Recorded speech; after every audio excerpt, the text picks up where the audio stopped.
नमस्कार, आप देख रहे हैं देश रोजाना और मैं आप सभी के साथ गौरी शर्मा। आइए नजर डालते हैं आज की देश दुनिया की कुछ खास खबरों पर। पहलवानों के समर्थन में नवजोत सिंह सिद्धू आज जंतर मंतर पहुंचेंगे। 5 दिनों तक सुहाना रहेगा मौसम। हिमाचल प्रदेश, उत्तर प्रदेश, उत्तराखंड, पंजाब, हरियाणा, चंडीगढ़, दिल्ली और राजस्थान में बारिश के साथ ओले भी गिर सकते हैं। कर्नाटक चुनाव में बीजेपी आज जारी करेगी घोषणा पत्र। जेपी नड्डा, बोम्मई, येदियुरप्पा रहेंगे मौजूद। सुप्रीम कोर्ट में झूठे दस्तावेज पेश करने के मामले में आशाराम को मिली जमानत। कॉमर्शियल गैस सिलेंडर हुआ सस्ता, कीमतों में 172 रुपए की कटौती। खुलकर सामने आए छोटन शुक्ला के भाई आनंद मोहन की रिहाई पर सवाल उठाने वालों की कर दी बोलती बंद।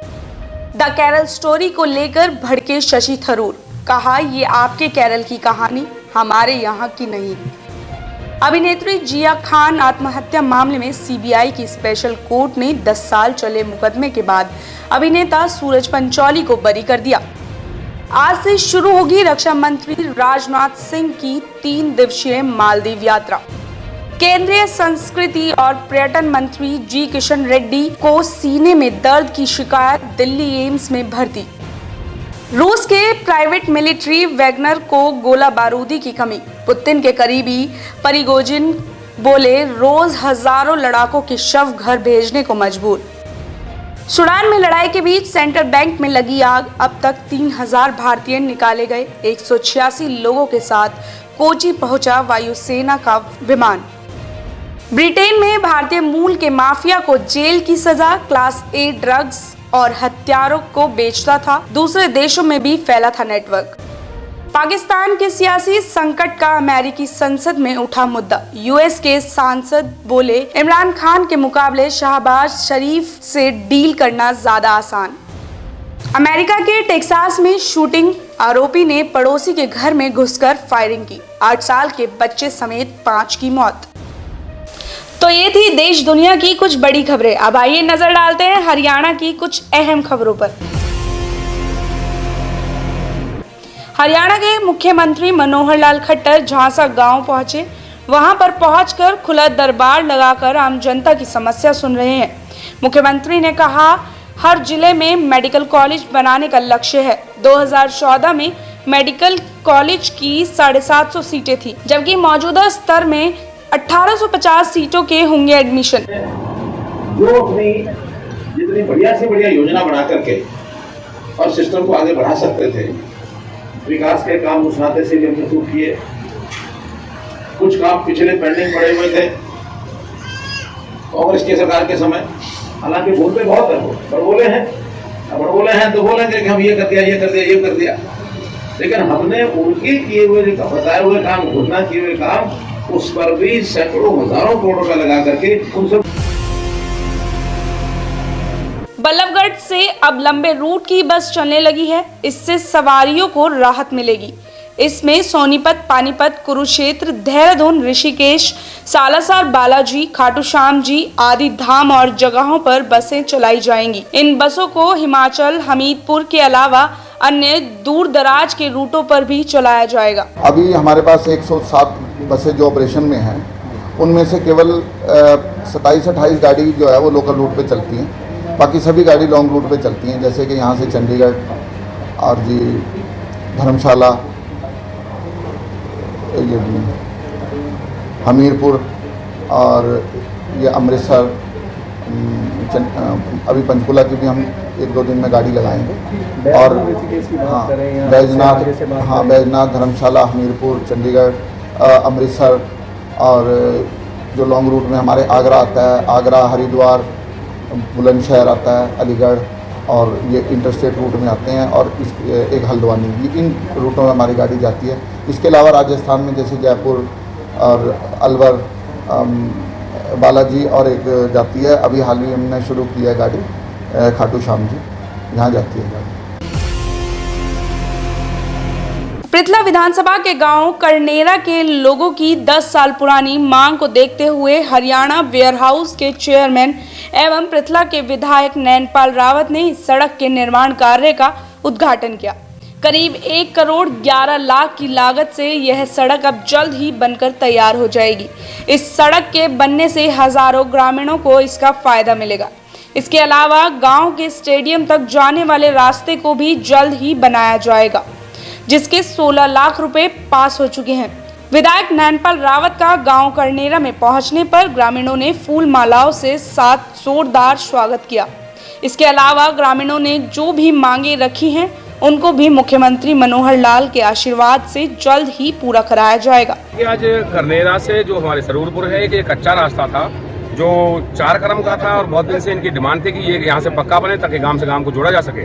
तो 1 करोड़ 11 लाख रुपए की लागत से आज हमने उस रास्ते को बनाकर तैयार कर दिया है और विधिवत उसका उद्घाटन करने के लिए आज हमें पहुंचे हैं। और इसी के साथ साथ इनका जो करनेरा गांव है यहाँ से स्टेडियम तक का एक रास्ता है जो बहुत समय से रिपेयर नहीं हुआ था, उसके लिए भी 16 लाख की मंजूरी आ गई है। 3 तारीख को उसका टेंडर खुल जाएगा, उस पर भी काम शुरू हो जाएगा। और इसी के साथ साथ इनके यहाँ से एक मादलपुर को जो सड़क जाती है करनेरा से मादलपुर, वो लगभग 15 वर्षों से उस सड़क पर कोई ठेकरी नहीं लगी, उसकी रिपेयर नहीं हुई, तो उसको भी हमने मंजूर करा दिया है। और 15 तारीख के बाद उसका टेंडर वगैरह की प्रक्रिया पूरी हो जाएगी। तो मैं समझ रहा हूँ बरसात के आसपास या बरसात से पहले उस पर काम शुरू करा दिया जाएगा।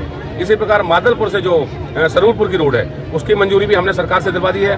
और इनकी बहुत सारी डिमांड थी, जैसे स्कूल का अपग्रेड करने का, एक कम्युनिटी सेंटर का, कुछ कॉलोनी में हमारे बहुत सारी समस्याएं थी, तो वो गांव की समस्याएं हमारे गांव के भाई सरपंच सुधीर जी ने हमारे सामने रखी हैं। तो ये एक उद्घाटन करने के लिए हम यहाँ पर पहुंचे और इसके साथ साथ इनकी डिमांड जो चौपाल की हैं, गलियों की हैं, क्योंकि 2-2.5 साल के कोरोना काल के कारण हम बहुत ज़्यादा क्षेत्र के लोगों के विकास नहीं कर पाए थे, उसकी पूर्ति करना अब हमारा धर्म है। और 2023 में जो भी काम इस 104 गांव के रह गए उन सबको हम पूरा करने का कार्य करेंगे। कांग्रेस के प्रदेश प्रवक्ता सुमित गौड़ ने एक प्रेस वार्ता के दौरान फरीदाबाद सेक्टर 12 में बने साइकिल ट्रैक को लेकर प्रशासन और बीजेपी सरकार पर भ्रष्टाचार के आरोप लगाए। कहा 28 करोड़ 48 लाख 19 हजार से बने इस साइकिल ट्रैक को वह मात्र 12 करोड़ में बनवा सकते हैं। और क्या कहा, आइए देखते हैं देश रोजाना की यह खास रिपोर्ट।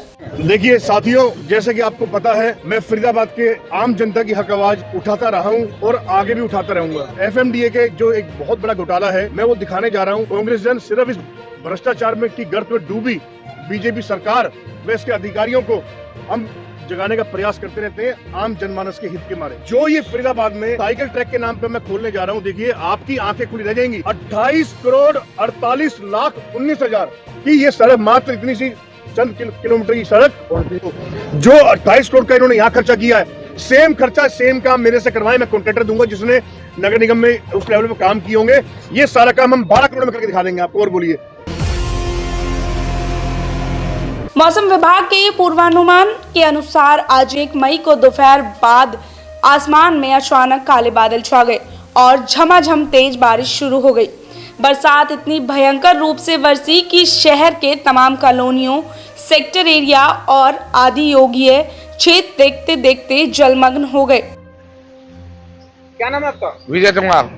जी, अचानक बारिश हुई है, क्या कहेंगे? सड़क तालाब बनी है, क्या कहेंगे? अगर बाबूजी पूछो मैं सारा रास्ता जाम पड़े हैं, गाड़ी बंद हो रही है, नंगे पैर जूते भी भीगे, आगे कपड़े गत्ते सारे भीगे पड़े हैं। अब कैसे चलना है, गाड़ी बंद है, बताइए। हरिंदर जी, अचानक बरसात हुई है, कितना नुकसान है आम लोगों के लिए, कंपनी इंडस्ट्रियों के लिए, क्या कितना नुकसान देखा जाए? बरसात अचानक हुई है लेकिन पानी की निकासी की वजह फरीदाबाद में बहुत पुरानी चल रही है। पानी की निकासी बरसात बता के नहीं होगी कि मैंने कब होना है कब नहीं होना। पानी की निकासी ऐसी होनी चाहिए कि बरसात जब मर्जी हो जाए पानी निकल जाए। पानी निकलने की वजह से जितने भी सड़क पे गड्ढे हैं उन गड्ढों में पानी भर जाता है और बाइक से लोगों के एक्सीडेंट हो जाते हैं और कई प्रकार की परेशानियां खड़ी हो जाती हैं। इस समय मौजूद हैं बल्लमगढ़ मंडी में। आपको बता दूं झमाझम बारिश होने के कारण पूरा जो सरकारी गेहूं है पूरी तरीके से भीग गया है। कहीं ना कहीं जो प्रशासन वादे करता था सेब किसानों का अनाज खरीद लिया जाएगा और आगे पहुंचा दिया जाएगा, पर कहीं ना कहीं जो दिक्कतें आ रही हैं, कहीं ना कहीं आप देख सकते हैं कहीं ना कहीं जो पानी में गेहूं पूरी तरह से मिल चुका है। और लोग हैं हमारे साथ, आड़ती हैं, उनसे बात कर लेते हैं क्या दिक्कतें आएंगी। क्या नाम है आपका? मेरा नाम नरेश बंसल है। नरेश जी, पूरा गेहूं भीग चुका है जो शहर से बाहर रखा हुआ है, कितनी बड़ी दिक्कतें आएंगी किसानों को और आपको? नहीं, किसान को तो इसमें कोई दिक्कत नहीं आएगी, लेकिन व्यापारी के लिए इसमें समस्या है हमारे, क्योंकि जैसे थोड़ा बहुत भीग गया। अब शेड में तो इतनी जगह है नहीं कि सारा गेहूं शेड के अंदर रखा जा सके। हमने अपनी तरफ से व्यापारियों ने पूरा प्रयास किया है, उसको क्रेट पे लगा के तिरपाल से ढक के जो हम व्यवस्था कर सकते थे हमने अपनी तरफ से की है। लेकिन इसमें थोड़ी गलती सरकार की भी है। हमारा भी बार बार कहने के बावजूद भी मंडी से ये गेहूं का उठान नहीं हो सका है। इसलिए हमारी सरकार से दरखास्त है, भी मौसम आगे भी और ज़्यादा ख़राब रहने की आशंका है, इसलिए इस माल को जल्दी से जल्दी उठाया जाए। और दूसरा कारण इसमें समस्या ये भी आ रही है, किसानों को जो समस्या आ रही है, सरकार जो पेमेंट करती है किसान को वो लिफ्टिंग पर करती है। जब माल उठ जाता है उसके 72 घंटे बाद किसान के खाते में पैसे आते हैं। अब माल नहीं उठ रहा है तो किसान के खाते में पैसे नहीं जा पा रहे हैं, और किसान को अपनी अगली फसल की बुआई के लिए भी पैसे की ज़रूरत है, बच्चों की फ़ीस भरने के लिए भी ज़रूरत है जी। तो इसलिए मेरी सरकार से दरखास्त है कि इस माल को जल्दी से जल्दी उठा के सुरक्षित गोदामों में रखा जाए, जिससे कि ये गेहूँ सुरक्षित रह सके और सरकार को भी नुकसान बच सके और व्यापारी का भी नुकसान बच सके। लिफ्टिंग क्यों नहीं हो पा रही, क्या दिक्कतें आ रही हैं लिफ्टिंग नहीं हो पा रही? क्योंकि यहाँ पे पूरी तरीके से गेहूँ भरा हुआ है अनाज मंडी में। नहीं, लिफ्टिंग का तो देखो, सरकार ने जिन ट्रांसपोर्टर्स को ठेका दिया है उन पे सख्ती ही नहीं है सरकार की। हमने बार बार कहने के बावजूद हम लगातार जब से परचेज चालू हुई है सरकार से कह के, बीच बीच में कई बार पहले भी मौसम ख़राब हो चुका है, हम सरकार से बार चिट्ठी लिख चुके हैं कि इस माल की लिफ्टिंग को तेज़ कराया जाए। लेकिन ट्रांसपोर्टर क्या है, सरकार जो ठेके देती है, एक ट्रांसपोर्टर है उसको 4-4, 5-5 मंडियां दे दी गई हैं और उसके पास लिमिटेड ट्रक हैं। वो चाहता है कि मैं अपने इनसे ही काम करता रहूं, बाहर से ट्रांसपोर्ट को मेरे को ट्रक नहीं जोड़ने पड़े और मैं ही अपने काम चलाता रहूं। लेकिन उस तरह से तो मंडी से गेहूँ का उठान नहीं हो सकता। इसलिए सरकार से रिक्वेस्ट है हमारी बार कि ट्रांसपोर्टर पे सख्ती की जाए और इस माल को जल्दी से जल्दी उठवाया जाए। साहब, आड़ती का कहना है कि जो बारिश रिमझिम हो रही है, कहीं ना कहीं जो माल है पूरी तरीके से भीग गया है, कहीं ना कहीं जो लिफ्टिंग नहीं हो पा रही है उससे जो किसान हैं बड़े परेशान हैं, क्योंकि पेमेंट भी नहीं आई। आप देख सकते हैं जो अनाज है पूरी तरीके से भीग गया है। बल्लभगढ़ से देश रोजाना के लिए प्रेम खान। अभी के लिए बस इतना ही, मुझे दीजिए इजाज़त। कल फिर मिलेंगे ऐसी ही कुछ नई खबरों के साथ। और हमारे चैनल को अगर सब्सक्राइब नहीं किया है तो सब्सक्राइब कर दे, साथ ही इस वीडियो को लाइक कर दे और कमेंट करके ज़रूर बताएं कि कैसा लगा वीडियो।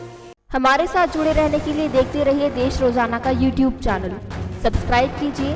साथ ही देश रोजाना की खबरें सबसे पहले देखने के लिए प्रेस कीजिए बेल आइकन।